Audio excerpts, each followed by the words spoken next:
Hello, I'm Christie Grays, and I'm here with Lyle Howe, and he's a goalkeeper trainer for NT2D. So Lyle, how did you begin playing soccer? I grew up, my family has always been into soccer and sports in general, so it was a natural progression for me. You know, growing up I was always on the field with my dad, my parents, and then my elder sister played before me, so I was on the field before I could do anything else. I always had a ball in my hands or at my feet. And so what made you decide goalkeeper?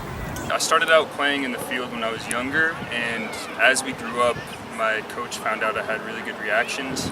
So I'd get thrown in the net in penalty kick situations when I was younger, and then once I hit 13, they put me in the net, and I never left from there. So you started goalkeeper at 13? Yeah. But what age did you start soccer? When I was 4 or 5, I was playing from a young age, yeah. Since your older sibling was playing already, you were on the field already, like you stated. Well, how long have you been a goalkeeper trainer with NT2D? Pretty much since the beginning. I was in Germany when he first started it, but I always knew what was going on with Giuseppe. He trained me when I was younger. You know, I've always had a great relationship with him. So coming back here, it was the perfect fit for me to come work with NT2D. So what's your favorite part about teaching the young up-and-coming soccer players? I think it's a great opportunity to pass on what I've learned, you know, since I've stopped playing, or my aspirations to go professional and play at that level. I've hit that level, I know what it's about, so I really want to just pass on the knowledge I've learned and, you know, help create great goalkeepers. What was it that made you want to do it? I know you said you kept in touch with Giuseppe, but really to, you know, spend your personal time doing this, what's the motivation? Just growing up, my parents always instilled in me a want and a need to give back to others. So having been grown up and learning from all these great goalkeeper coaches like Giuseppe and other ones who I've played with and who taught me, I feel like it's almost my obligation to give back and help others reach their dreams. What else do you do outside of this goalkeeper training? Just over a year ago now, I was playing over in Germany, and I was playing soccer professionally there. So that soccer has been basically my life since I was young. Growing up, through school I played, and then over in Germany I played, and that's been it. And now I'm looking to go back, get my master's, my MBA, and coach while I'm there, so continue having soccer in my life. So you're going back to Germany? I'm going to be here in the United States. I'm going to be getting my MBA in New York, and I'm going to be coaching there as well. You went to Germany, but you grew up in Florida. So tell me about that. How was going to Germany?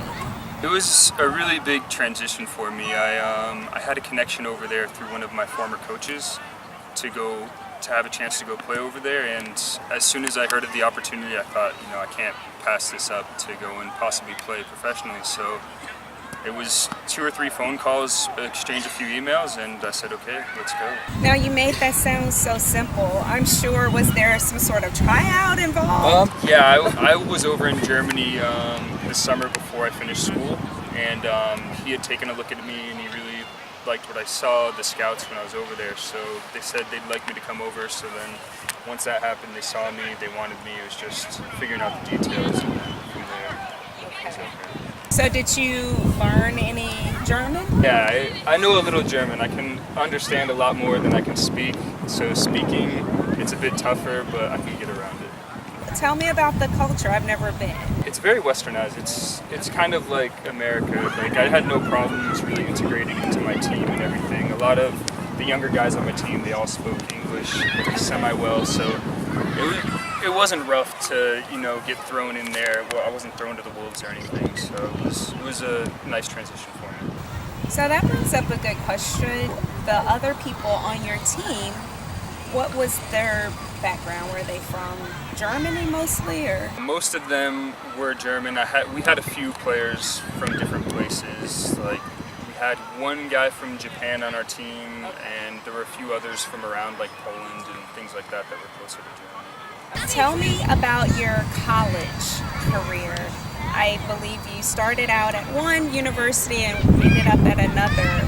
Why did you make that decision? I started my schooling at Nova Southeastern Division II school down here in Florida, and I left there after my sophomore year because of conflicts with my head coach. So he promised one thing, it didn't happen, so I thought it was time for me to leave and go elsewhere. So I found a team down here in Miami, St. Thomas, with Giuseppe was actually coaching there. So he talked to me, he said I'll be there. So as soon as I knew Giuseppe was going to be there, it was a done deal for me. So I knew I wanted to continue growing my skills, even if it wasn't, you know, a D1, D2 school. It was a smaller NAIA school, but I knew I'd have great coaching there, so I decided to go for that. What advice would you give to young players as they decide which college to go to? For young players, the biggest thing for me was discipline and knowing what I needed to do. So when I knew other players were maybe going out partying with their friends in school and doing things like that, I was going to sleep at 9, 10 o'clock at night, getting up, going to the gym, doing my workouts, going out on the field an hour before every training session, working on what I needed to do to be the best I could be. What advice would you give to players who want to play abroad? You need to know people. No matter where you go in life, you always need to make connections. So as you play, if you're a good player, people will take notice of you, and just being a generally nice person and, you know, good to be around, it's going to make things easy for you. As people say, oh, this guy's a great guy, he's a hard worker, you know, I'd love to work with that person. So just doing what you need to do, which is your hard work and having a good work ethic, and then just being a generally decent person will get you a long way. I think that's great advice. What's the main advice for goalkeepers out there to move to the next level? Hard work is going to be one of the biggest things to get you to the next level, but mental toughness. Okay. You have to have that will to do better, and because it's not always going to work out. For me, you know, there were times when I thought, man, I can't do this anymore. It's not going to work out for me, and you just got to push through that and know your goal and really work to attain it. So that confidence in yourself to be the best you can be is going to be the key to getting you where you need to be. Do you keep in touch with any of your other teammates in Germany? I do, actually. A few of them came over and visited a few weeks ago, actually. So I have good connections, you know. As the goalkeeper, you always have a good connection with your defenders and those guys.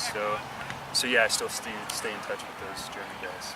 Well, take us out by saying something in German. Auf Wiedersehen. Okay, I didn't know that. Thank you, Lyle. Thank you so nice to meet you, and all the best.